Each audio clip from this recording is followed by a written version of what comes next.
Hello, xin chào cả nhà. Hôm nay thì chúng ta sẽ đi đến một phần rất là quan trọng, đó là phần ứng dụng của CapCut để làm cho quảng cáo cho thương hiệu, quảng cáo cho sản phẩm.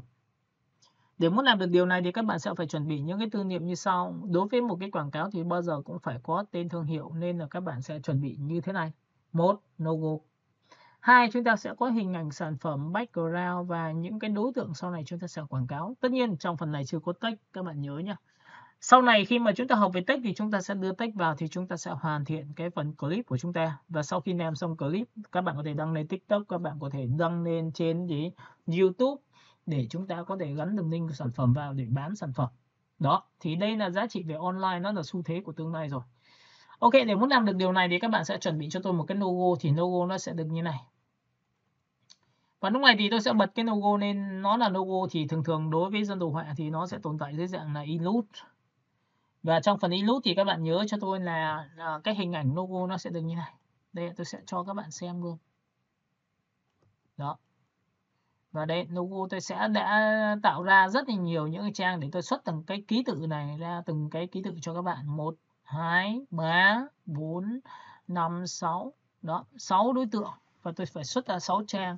Và tất cả đối tượng sẽ nằm đúng vị trí như vậy để khi đưa vào trong CapCut thì nó sẽ đúng như logo luôn, đúng về mặt kích thước. Ok, và để muốn làm được điều này thì tôi đã xuất ra rồi. Đây, xuất ra cái file tôi sẽ cho các bạn xem, đó là file 1x, file chính xác. Nó sẽ có biểu tượng logo số 2, số 3. Và các bạn có thể đặt tên là vị trí số 1 đây. Chúng ta sẽ chọn vào đây F2. Chúng ta chọn vào số 1. Cái này F2, chúng ta chọn vào số 2. Cái này F2, số 3. Để cho dễ nhớ này, F2, số 4. Và cái này F2. Và cái này là số 5 nhé, các bạn nhớ nhé. Và cái vị trí đầu tiên là cái biểu tượng thì tôi để là logo rồi. Rồi, cái bước số 1 của các bạn là gì? Các bạn sẽ mở một cái file đó là create project, có nghĩa là tạo ra một cái dự án. Và cái dự án này thì các bạn nhớ cho tôi là gì ạ? Tôi sẽ import. Trong cái phần này thì tôi đã giải thích rất nhiều. Phần import chính là đầu vào. Và đầu vào thì thường nó sẽ có gì? Nó có thể là background, sau này nó có thể là video, nó có thể là ảnh hay gì đó. Thì các bạn sẽ chọn import cho tôi. Trong phần này các bạn sẽ nhớ là cái unit này chính là phần background tôi đã làm trên Photoshop. Tất nhiên trên cái CapCut thì các bạn có thể làm được, nhưng nó sẽ vất vả hơn và đôi lúc nó sẽ rất là chậm hơn so với việc là các bạn thiết kế trên Photoshop và Illustrator đưa sang, nó sẽ cực kỳ nhanh và tuyệt vời. Ok, tôi sẽ chọn vào đây. Và kích thước của cái này là 1920x1080, nó bằng kích thước của chiều nằm ngang của YouTube. Còn nếu mà các bạn muốn làm theo Facebook hoặc là TikTok thì các bạn sẽ xoay theo chiều dọc cho tôi. Ok, tôi ấn open. Nào, cái bước số 1 là các bạn sẽ tích vào dấu cộng và bạn tích vào đây thì nó sẽ tự xuống đây cho các bạn. Đó là gì? Chúng ta đã thêm được một phần trong thiết kế của chúng ta là background rồi. Và các bạn có thể ấn được ratio để chúng ta kiểm tra này cái kích thước của nó. Ví dụ đây là 16:9 các bạn sẽ chính xác kích thước rồi nhá. Nào, ấn vào Alt Ctrl Shift nhá. Alt Shift trừ thì trừ, Alt Shift cộng thì là sẽ là phóng to nhá, các bạn nhớ nhá. Đó, nhìn thấy chưa? Cộng trừ rất là dễ dàng và các bạn có thể giữ phím Ctrl 5 chuột cũng là to nhỏ được. Rồi, bước số 2 là các bạn sẽ làm việc với một cái đối tượng, đó là đối tượng gì? Đó là logo và chúng ta sẽ import vào đây và tôi sẽ chọn là 1x. Với cái này thì các bạn sẽ chọn 1, chọn 2, chọn 3, chọn 4, chọn 5, chọn 6. Tôi chọn 6 đối tượng này và tôi ấn Open. Nhưng nhớ trước khi Open thì bạn sẽ bỏ thuộc tính này đi. Có nghĩa là khi bạn tích vào đây thì nó sẽ chạy lên trên đầu cái này. Nên là chính vì vậy mà tôi sẽ tích vào đây để nó sinh trên cái layer này cho các bạn. Nhớ nhé. Tôi sẽ kéo thấp này xuống một chút xíu nữa để cho các bạn dễ dàng hơn. Nào, Import. Và tôi sẽ chọn vào vị trí số 1. Chọn vào. Tôi sẽ tắt bỏ cái này đi. Nào, Import này. Ấn nhanh quá. Rồi, chọn vào đây, chọn vào đây, chọn vào đây, chọn vào đây và tôi ấn OK. Và sau khi đưa xong thì tôi sẽ chọn tất cả các đối tượng này. Các bạn nhìn thấy các biểu tượng viền xanh đang chọn tất cả đối tượng, tôi chỉ cần ấn dấu cộng là tự khắc nó sẽ được đưa vào như này. Thì các bạn nhớ cho tôi là cái số 2 này nó vị trí đâu thì tôi sẽ thu nhỏ lại một tí nữa để làm sao tôi sẽ chọn vào logo là vị trí số. Tôi sẽ tích vào từng cái một cho các bạn bằng cách tôi tích vào đây, tôi sẽ kéo xuống đây. Ok, đã có vị trí số logo là số sau 1, 2, 3. Ok, tôi sẽ cầm đối tượng này tôi sẽ đẩy lên đây. Tôi sẽ đẩy lên đây. Ở đó thì các bạn sẽ nhìn thấy là vị trí của chúng ta nó sẽ có từng phần một, thì tôi sẽ đẩy kéo giãn cái này lên và chúng ta sẽ tiếp tục một giá trị nữa là số 4. Và tiếp theo đây là số 5 và tất cả đối tượng này đang cùng đầu với hình của nhau. Rồi, sau khi đã làm xong tôi sẽ chọn vị trí số 1 Ctrl và chúng ta sẽ chọn từng các layer lại với nhau. Các bạn sẽ nhìn thấy đây là tôi đang chọn layer đấy. Và sau khi đã chọn layer xong thì tôi sẽ kéo này xuống để cho các bạn nhìn và tôi sẽ thu nhỏ hình này lại. Và thu hình làm sao để cho cái logo chúng ta phù hợp với cái khổ giấy của chúng ta thiết kế để chúng ta nhìn được cái thương hiệu chúng ta là gì. Không to quá, không nhỏ quá. Cái việc này là việc quan trọng về mặt thị giác nha. Và các bạn nhớ là tại sao tôi lại làm logo đầu tiên? Bởi vì logo chính là 3 giây đầu tiên để có thể giữ chân được khách hàng. Nó chính là đánh giá video của chúng ta sẽ có sức hấp dẫn. Và chính vì vậy mà các thuật toán từ trên TikTok và cũng giống như là YouTube nó sẽ làm sao đề xuất cái video của các bạn và cho nhiều người xem hơn thì cũng có thể nó sẽ tăng view lên cho các bạn nhớ. Ok, để muốn làm được điều này thì bắt đầu tôi sẽ làm sao tôi lại tăng mức độ lên một chút xíu và bắt đầu tôi sẽ làm. Vị trí logo là vị trí đầu tiên là chữ A, tôi sẽ tích vào đây cho các bạn và tôi nôi ra cho các bạn xem này. Đó, các bạn nhìn chưa? Ctrl Z này. Rồi, để muốn làm chuyển động thì hôm nay chúng ta sẽ làm quen với mấy cái thuộc tính như sau là bạn sẽ tích vào layer đó và tôi sẽ chọn vào đây và tôi sẽ lăn chuột cho các bạn xem nhé. Tôi sẽ kéo đây. Thì lúc này ở đây nó sẽ có vị trí là 1 giây, vị trí là 2 giây và chỉ đó là 3 giây. Thì cái biểu tượng này chúng ta sẽ giữ shift, chúng ta sẽ ấn vào nút. Cái biểu tượng sang phải sang trái của bàn phím của các bạn thì được khắc nó sẽ dịch chuyển 10 này, 10 này, 10 này. Đó, các bạn nhìn nhé, 30 frame thì chính là gì? 30 frame chính là giá trị của 1 giây. Các bạn nhớ nhá, và đây là được 10 frame. Với 10 frame này tôi sẽ ấn vào biểu tượng như sau là scale cho đối tượng. Ở trong cái phần scale này thì tôi sẽ đầu tiên là tôi sẽ giữ nguyên trạng thái và tôi giữ shift lần thứ hai, tôi sẽ kéo 2 lần lên thì tôi sẽ có 20 frame chính là 1 giây. Và bình thường chuyển động của một đối tượng thì thường chúng ta sẽ lấy giá trị là 20 frame thì cái đối tượng chuyển động nó không bị gắt quá, không bị nhanh quá, không bị gấp quá.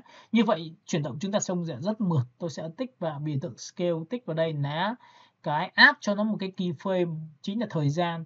Và giá trị thời gian ở vị trí mốc thời gian nhanh thì tôi sẽ cầm đây tôi kéo đây, vị trí số 1. Vị trí số 1 này thì tôi sẽ cho nó to ra và các bạn sẽ nhìn thấy là khi nó to ra nó sẽ được như này. Và đấy các bạn sẽ nhìn thấy chuyển động của chúng ta như này này. Đó là rất là đơn giản và chuyển động nó sẽ rất là đều. Đó, thế thôi. Và để muốn chỉnh được cái chuyển động này thì các bạn sẽ phải làm gì? Có nhiều người khi làm đến đây sẽ thấy rằng thầy cho em hỏi là nếu mà làm như này thì tất cả những cái chuyển động của tất cả các đối tượng trong nó vất vả nhỉ? Mình phải làm từng cái một à? Ok. Vậy thì tí nữa tại sao chúng ta làm kỹ một cái và chúng ta sẽ copy cho từng cái còn lại, được không ạ? Ok, thì các bạn sẽ nhìn vào đây, khi tôi tích vào đây một cái thì tôi sẽ chọn và cho nó một cái thuộc tính thứ hai là đầu tiên là cái scale, được chưa? Thì tôi sẽ có một cái là trong cái phần CapCut nó có một cái điều chỉnh về mặt chuyển động chúng ta là nhanh dần đều hay là tạo ra cho nó đẹp hơn thì các bạn có thể chuột phải vào đây, nó có lệnh Anka. Và trong cái phần Anka này thì các bạn sẽ chọn vào vị trí đầu tiên này thì các bạn lăn chuột lên, đây là biểu tượng thư viện, còn đây là thẳng, đây là cong. Đấy, các bạn có thể bẻ cong theo một chiều tùy theo. Nhưng trong trường này tôi sẽ tích vào đây và tôi sẽ chọn vào vị trí cong này. Đó, thì các bạn sẽ nhìn thấy cái chữ A chúng ta là bay vào rồi lại giật ra. Đấy, cũng lại nõm xuống dưới xong rồi giật ra như thế này thì nó sẽ làm sao? Nó sẽ tạo giá trị về sinh động cho cái đối tượng của chúng ta hơn. Được không? Rồi, sau khi đã làm xong được cái thuộc tính này thì bây giờ các bạn sẽ có một cái thuộc tính thứ hai. Thuộc tính số 2 của chúng ta là gì? Thì chúng ta sẽ tích vào đây, chúng ta tắt bỏ cái này đi. Và chúng ta sẽ chuột phải, chúng ta chọn vào Anka để đóng khóa lại cái vị trí số của chúng ta. Được chưa? Chúng ta kéo vào đây. Rồi, bước số 2 thì tôi sẽ keyframe cho nó giá trị là blend. Trong phần blend này nó có cái phần opacity là chính là phần keyframe đầu tiên. Keyframe đầu tiên tôi tích vào rồi. Sau đó tôi dịch chuyển đến vị trí điểm số 2. Đó, điểm số 2 đây. Và lúc này thì tôi sẽ keyframe lần thứ hai và keyframe số 1 thì là M bay vào rõ. Nên tôi sẽ keyframe từ đây và tôi sẽ làm sao kéo vị trí này nó sẽ M thôi. Và lúc này các bạn sẽ nhìn thấy nó sẽ kéo nhỉ. Đó, rất là đơn giản. Ok, và sau khi đã làm xong được cái biểu tượng rồi thì bây giờ thì chúng ta sẽ làm sao? Chúng ta sẽ nhìn này, chuyển động này. Đó. Và tất nhiên là sau khi đã có chuyển động xong thì các bạn chỉ việc làm sao tôi tích vào vị trí số 1, tôi tích vào vị trí số 2, tôi có hai vị trí của cái đối tượng chữ A đầu tiên. Tôi ấn vào biểu tượng là Ctrl C. Sau đó thì các bạn chỉ việc làm sao hả? Do nó cùng cấp độ thời gian nhau, tôi sẽ tích vào đây và tôi chọn vào đây số 1, Ctrl V, tôi có 2 điểm tiếp theo. Tôi tích vào số 2, Ctrl V, có 2 điểm tiếp theo nhưng lại rất giống nhau, Ctrl 3, Ctrl V. Và tiếp theo số 4 cũng tương tự như vậy, Ctrl V, và cái số 5 cũng tương tự như vậy, Ctrl. Và lúc này sau khi đã làm xong thì chúng ta sẽ xem thử chuyển động lại bằng cách như sau. Các bạn sẽ nhìn vào đây và tôi sẽ kéo đây cho các bạn và tích vào đây. Thì toàn bộ tất cả các đối tượng nó sẽ được bay vào cùng một lúc. Bởi vì lý do rất là đơn giản là toàn bộ chữ của chúng ta và tất cả chữ A, chữ R, chữ U đều xuất phát tại vị trí rất là giống nhau. Các bạn nhìn nhé, giống nhau, giống nhau, giống nhau, giống nhau. Được chưa? Bây giờ tôi sẽ thay đổi mốc thời gian bằng cách tôi chỉ cần chọn vào vị trí logo là vị trí đầu tiên rồi. Vị trí số 2 tôi sẽ dịch chuyển lùi trong một chút xíu. Ok. Các bạn có thể dịch chuyển chính xác cũng được, nhưng mà trong trường hợp này tôi sẽ đưa cho các bạn đến một cái hiểu thế nào gọi là chuyển động đã. Rồi, tiếp theo tôi sẽ chọn vào đây và tôi lại tiếp theo tôi sẽ chọn vào đây cho các bạn. Rồi, tiếp theo cái số 4 thì tôi cũng tương tự như vậy, tôi sẽ kéo và tôi áng chừng cho các bạn ở những cái vị trí nó khá là đều nhau, tôi sẽ tích vào đây, tôi kéo vào đây. Được chưa? Rồi, sau khi đã làm xong được tổng quan toàn bộ đối tượng thì chúng ta sẽ xem lại chuyển động của chúng ta đây, chữ của chúng ta đây. Đó. Thế là chúng ta đã làm được chuyển động toàn bộ cái logo rồi. Thì lúc này các bạn sẽ nhớ cho tôi là logo của chúng ta nó sẽ bằng nhau, nên là các bạn có thể được quyền kéo đối tượng này ra. Được chưa? Và chúng ta sẽ cầm đối tượng này, chúng ta sẽ kéo ra. Và chúng ta sẽ cầm đối tượng này, chúng ta sẽ kéo ra bằng nhau hết. Nhá, tôi sẽ kéo ra bằng nhau hết cho các bạn. Rồi, chúng ta sẽ cầm đối tượng này, chúng ta sẽ kéo ra. Và đối tượng này tôi sẽ tích vào đây và tôi sẽ kéo ra. Được chưa? Đó. Và tất nhiên để muốn nhìn được thì các bạn sẽ phải kéo cái background ra là chuyện đương nhiên rồi, bởi vì background chúng ta đang bị thiếu. Được chưa? Rồi, bây giờ chúng ta sẽ quay trở đến với cái giá trị như sau là đối tượng của chúng ta từ 1 đến 2 đến 3. Đây từ 1 đến 2. Ok, chúng ta sẽ chọn vào vị trí số 1 giữ shift, tích vào đây, tích vào đây. Và tích vào đây là số 2. 2 giây của chúng ta nó sẽ được nhảy. Là trạng thái được hiển thị logo, tôi sẽ thêm một lần nữa để cho các bạn nhớ giá trị này từ đây đến đây. Và sau khi tôi từ đến đây xong thì tôi sẽ tích vào vị trí số 1, tôi vị trí số 2, vị trí số 3, vị trí số 4, vị trí số 5 và vị trí số 6. Tại vì do là quản lý tất cả các layer này nó quá phức tạp nên chính vì vậy mà chúng ta sẽ có một cái lệnh trong CapCut là ép tất cả các đối tượng này thành một. Và tất nhiên có thể group được ra như bình thường nhé, chúng ta sẽ chuột phải vào đây, chúng ta chọn vào biểu tượng là angle, là nhóm lại thành một cái combo của cái clip đó nha. Đó, nó chỉ thành một layer thôi và nó trạng thái này. Đây là trạng thái mà tôi sẽ phải đánh dấu nó lại. Đánh dấu lại nghĩa là sao ạ? Tôi sẽ chọn vào cho nó một cái vị trí là scale, được chưa? Và trong cái phần scale này thì tôi lại có thêm một cái vị trí là cho nó to nhỏ ra, nên tôi sẽ giữ shift, tôi sẽ tích vào vị trí thêm một lần nữa. Ok, và các bạn sẽ nhìn thấy vị trí này, tôi sẽ scale thêm một lần nữa thì các bạn sẽ nhìn thấy vị trí này. Đây là vị trí số 2 và vị trí số 2 này tôi sẽ cho nó to này. Rồi, trong phần này thì các bạn sẽ nhìn thấy là từ đây cho đến đây thì chúng ta đã được nghỉ rồi. Và chúng ta sẽ chọn vào vị trí này, chúng ta sẽ làm sao? Chúng ta sẽ tích vào đây. Và cũng tương tự như vậy, tôi sẽ chuột phải vào biểu tượng, tôi chọn vào Anka. Và tôi sẽ chuột phải vào biểu tượng này và tôi sẽ chọn vào đây được không ạ? Đó, các bạn nhìn nhé. Đó. Và to ra, nó phình lên thì các bạn có thể chọn vào kéo nhảy. Đấy, được không? Nào, bây giờ thì chúng ta sẽ thử xem chuyển động của chúng ta bằng cách nào. Chúng ta sẽ kéo vào đây, chúng ta kéo vào đây.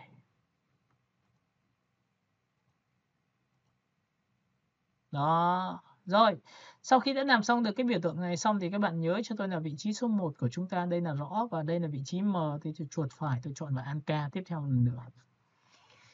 Rồi, bây giờ thì các bạn sẽ nhìn thấy là lúc này tôi sẽ tích vào vị trí này thì tôi sẽ có vị trí số 1, tôi lại keyframe cho nó một cái biểu tượng opacity và tiếp theo tôi sẽ tích vào đây một cái nữa, tôi sẽ tích vào đây. Đây là vị trí số 2. Tôi cũng keyframe một cái biểu tượng opacity. Và vị trí này thì tôi sẽ keyframe này thì tôi sẽ giảm này đi, tôi sẽ giảm về 0 và cái này thì nó rõ, nhìn chưa? Rõ này. Nó xong rồi mờ dần này, kéo vào đây này. Đó, thế là biến mất của logo của chúng ta rồi. Rồi, sau khi đã có logo xong, đã chuyển động xong tất cả mọi thứ rồi thì bây giờ đến bước số 2 của các bạn, đó là đưa sản phẩm vào thôi. Chúng ta sẽ có những cái cách đưa sản phẩm vào bằng cách như sau, chúng ta cho chuột phải import. Và lúc này thì chúng ta sẽ đưa ra bên ngoài. Ok, và lúc này thì các bạn sẽ nhìn thấy cái phần chúng ta có một cái biểu tượng tư liệu và tôi đã có một cái này thì tôi sẽ xóa đi, cái này sai. Chúng ta sẽ chọn vào vị trí này đây rồi. Ok, chúng ta import lại, nằm chuột xuống. Đây là hai biểu tượng, tôi chọn 1, chọn 2 và tôi ấn open thì nó sẽ ra vị trí này. Được chưa? Và bây giờ thì các bạn sẽ thích đưa vị trí nào thì tùy theo tính chất của các bạn thôi, bạn có thể kéo thẳng trực tiếp xuống. Ví dụ tôi kéo thẳng từ vị trí này. Và chúng ta có một cái nhận xét là đối tượng này từ đây là từ rõ này. Các bạn nhìn này, từ rõ này đến M này thì các bạn sẽ kéo đây này. Đấy, từ đây là rõ này. Vậy thì cái chỗ này thì của chúng ta tôi sẽ đặt vào vị trí này. Được chưa? Và cũng tương tự như vậy thì các bạn sẽ nhớ cho tôi là tôi sẽ keyframe cho nó một cái biểu tượng là thu nhỏ lại. Trước khi keyframe thì chúng ta thu nhỏ lại thế này. Được không ạ?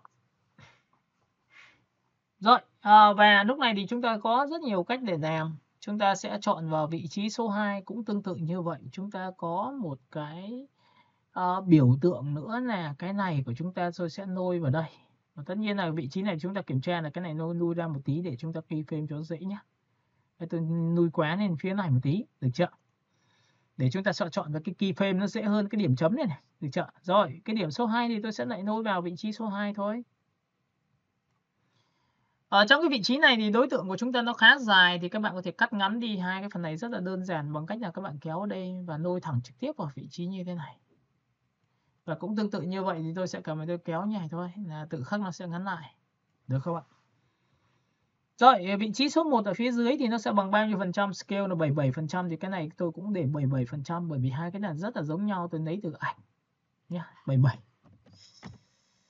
Đó là rất là giống nhau và lúc này thì tôi sẽ keyframe cái đầu tiên một cách. Vậy thì cái keyframe này để cho nó tránh trường hợp nó không bị ảnh hưởng thằng khách thì tôi sẽ làm sao? Tôi sẽ tắt mắt cái này đi.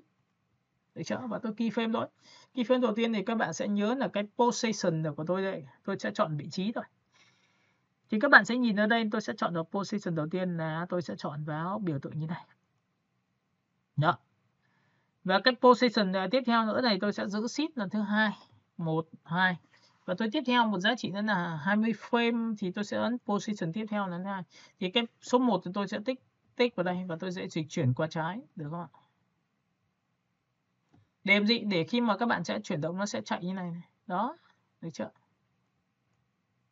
Ok, và lúc này thì chúng ta đã có cái keyframe đầu tiên của chúng ta rồi. Rồi, vị trí này thì tôi lại keyframe cho nó tiếp theo một lần nữa cho các bạn thì tôi sẽ chọn vào keyframe scale, tôi sẽ tích vào đây một điểm. Và tiếp theo tôi sẽ giữ shift, tôi sẽ kéo đây, tôi sẽ keyframe tiếp theo một lần nữa. Vị trí keyframe đầu tiên thì tôi sẽ để vào đây và tôi sẽ chọn cho nó thu nhỏ lại, cho nó sẽ đi từ như này. Được chưa? Và các bạn sẽ nhìn thấy là logo chúng ta sẽ mờ dần thì cái này nó cũng tự chạy ra. Đó, đấy nhỉ. Rồi, tiếp theo. Bây giờ thì tiếp theo cái keyframe này thì tôi sẽ keyframe tiếp theo một lần nữa cho các bạn. Đó là gì? Tôi sẽ chọn vào keyframe của opacity. Trong phần opacity tôi sẽ tích vào đây một điểm. Sau đó thì tôi sẽ kéo sang bên này, tôi sẽ keyframe thêm một lần nữa là keyframe như này. Và cái keyframe đầu tiên thì là đối tượng của chúng ta là từ M nên là tôi sẽ kéo ở đây, kéo M đi. Để em gì? Để khi kéo như này thì các bạn sẽ nhìn thấy này. Đó. Được chưa? Rồi. Sau khi đã làm xong được cái biểu tượng này xong thì các bạn nhớ cho tôi là tôi sẽ có một cái vị trí để ngồi ngắm sản phẩm để cho nó dễ dàng hơn thì các bạn sẽ nhìn vào đây cho tôi. Chúng ta sẽ giữ shift một lần, 2 lần và 2 lần chính là một cái keyframe và tôi lấy cái vị trí này. Và tất nhiên trong cái vị trí này thì tôi rất là rõ này thì tôi sẽ làm sao? Tôi sẽ tích vào đây một cái biểu tượng của chúng ta thôi nhé. Đấy. Thì các bạn có rất nhiều cách, nhưng bây giờ thì các bạn sẽ tích vào đây cho tôi và cái này thì các bạn sẽ chọn vào cho tôi biểu tượng như sau. Các bạn có thể thực hiện cái lệnh là từ rõ đến M, từ M đến rõ như bình thường. Kiểu giống như là từ đây là rõ này, sau đó thì chúng ta sẽ keyframe tiếp theo một lần nữa ở phần vị trí của chúng ta là position, chúng ta tích vào đây. Và tôi giữ shift 1, 2 và sau khi 1, 2 xong thì tôi lại keyframe tiếp theo một lần nữa. Thì cái vị trí này thì tôi sẽ dịch chuyển qua bên tay phải được không ạ? Rồi thì các bạn sẽ nhìn thấy là đây là từ này rõ này đến rõ này, sau đó thì chúng ta sẽ từ rõ này khoảng 0.000 này, sau đó thì sẽ chuyển động từ trái qua phải này. Đó. Rồi tiếp theo từ phần này của chúng ta lại position của chúng ta là theo phần scale. Keyframe phần scale rồi chúng ta sẽ tích sang phần này, chúng ta lại scale tiếp theo một lần nữa. Thì cái phần này của các bạn thì tôi sẽ thu nhỏ lại và tôi sẽ để sang đây. Đó, chúng ta kiểm tra nhé. Đó, chúng ta sẽ nhìn này. Đó, được chưa? Rồi, cũng tương tự như vậy, bắt đầu chúng ta sẽ keyframe thêm một lần nữa là opacity. Các bạn sẽ tích vào đây cho tôi là keyframe của opacity. Rồi đó, tiếp theo tích vào đây, chúng ta sẽ có một cái keyframe tiếp theo là như này. Được không ạ? Đó, được chưa? Rồi, sau khi phần làm xong nha thì các bạn sẽ nhìn này. Đó, tôi đã có tất cả cái keyframe này. Tôi sẽ chuyển động cho các bạn xem bằng cách tôi sẽ chuột phải chọn vào đây. Được chưa? Rồi, trong phần này thì các bạn nhớ cho tôi là chuyển động này cho đến mờ dần này. Vậy thì cái keyframe này thì của chúng ta nó sẽ làm sao? Nó sẽ kéo mờ rõ như thế này. Nó chính xác như này rồi. Ok, bây giờ thì chúng ta sẽ keyframe tiếp theo. Phần này là phần gì? Chúng ta sẽ tích vào đây và chúng ta chọn vào Anka này. Các bạn sẽ nhìn thấy. Trong phần Anka này thì các bạn sẽ cho nó rộng ra như thế này để các bạn có thể nhìn dễ hơn và các bạn có thể kéo thẳng trực tiếp như thế này. Đó. Thì đây là phần scale, đây là phần gì? Các bạn sẽ nhìn thấy phần blend của chúng ta, XY chúng ta đây. Nhìn chưa? Chúng ta sẽ chuyển động từ đây đến đây. Thì chúng ta có thể làm cái giá trị là XY của chúng ta từ đây này. Nhìn chưa? Nào. Đây XY đây. Cái này thì các bạn có thể thu nhỏ này để các bạn có thể nhìn được dễ hơn, là từ đây này, như kéo đây này, từ rõ này.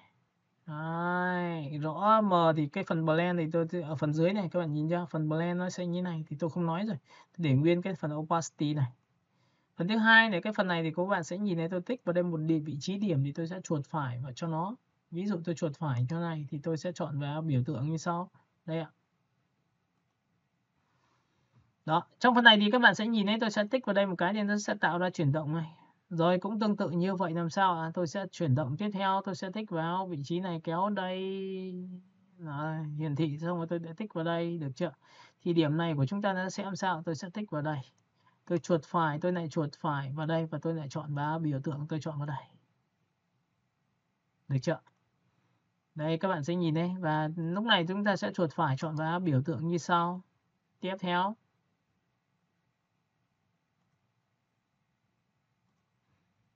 Đó, thì các bạn sẽ nhìn thấy cái phần là XY này của các bạn nhớ nhé. Chúng ta sẽ kéo rộng ra này. Nhìn chưa? Chúng ta sẽ kéo rộng ra. Đó, được chưa? Và chúng ta sẽ xem thử cái chuyển động của chúng ta thôi. Đây ạ.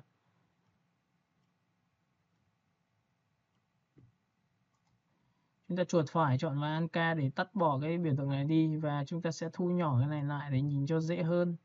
Tích vào đây, tích vào đây, tích vào đây. Đấy. Thì các bạn nhìn này, chuyển động này.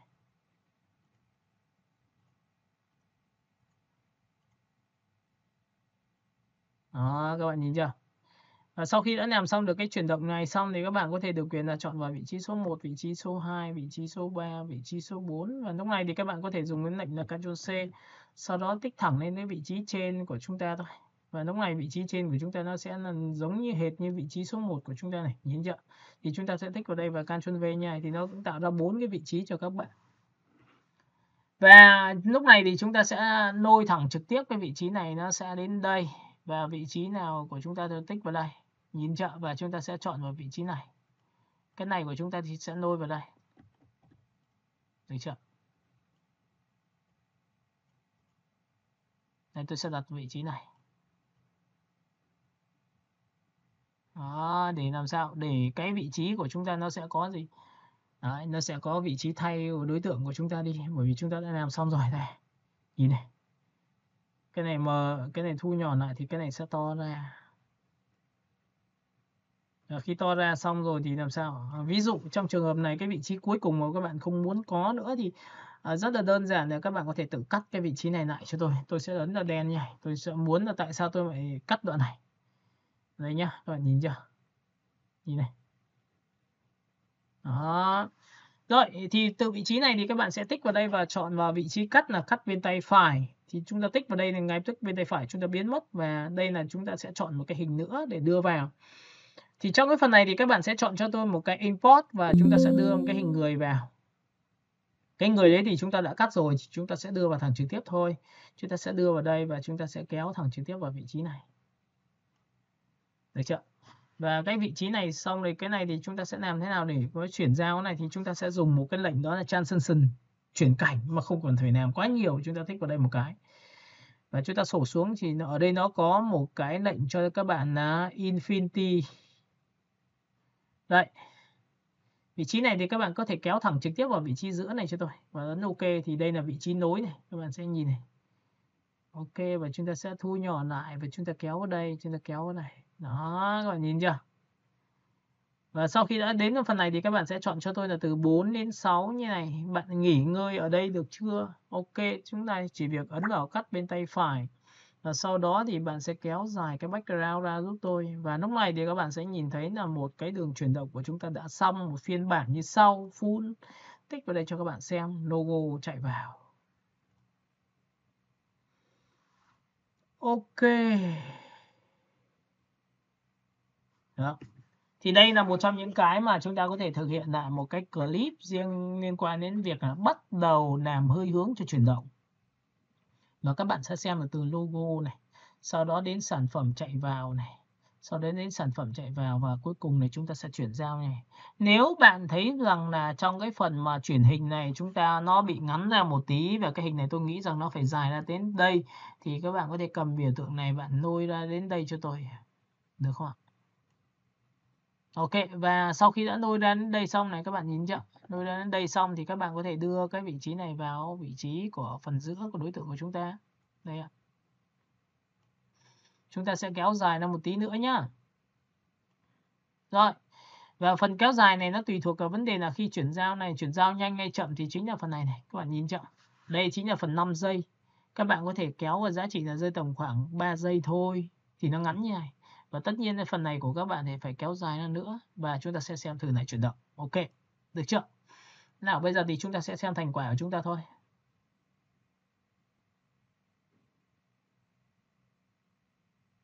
Đó. Và các bạn sẽ thấy là nếu mà nó chuyển động là quá là nhanh thì mọi người có thể điều chỉnh lại. Ví dụ vị trí này của chúng ta đang là 3 giây và chúng ta kéo hết cỡ lên là 5 giây để cho nó sẽ dễ chịu hơn. Và cái biểu tượng này thì các bạn có thể lôi dài ra một tí xíu nữa, và để cái này thì chúng ta sẽ kéo dài nha. Rồi, bây giờ thì chúng ta sẽ xem lại chuyển động của chúng ta thôi. Nào, tích vào đây. Đó.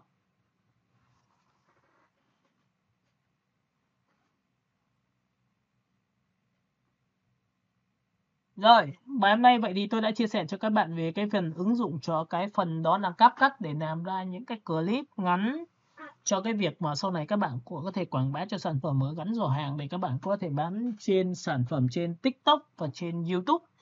Hy vọng rằng đây là một trong những cái video hữu ích cho các bạn, và các bạn thấy hay thì các bạn hãy like và chia sẻ và comment dưới cái video, và nhớ là đừng quên ấn vào cái lệnh là subscribe và ấn vào chuông để không bỏ lỡ cho những video cho clip cho lần sau. Bye bye và hẹn gặp lại các bạn. OK, chúng ta sẽ xem thử lại một lần nữa để chuyển động của chúng ta đây.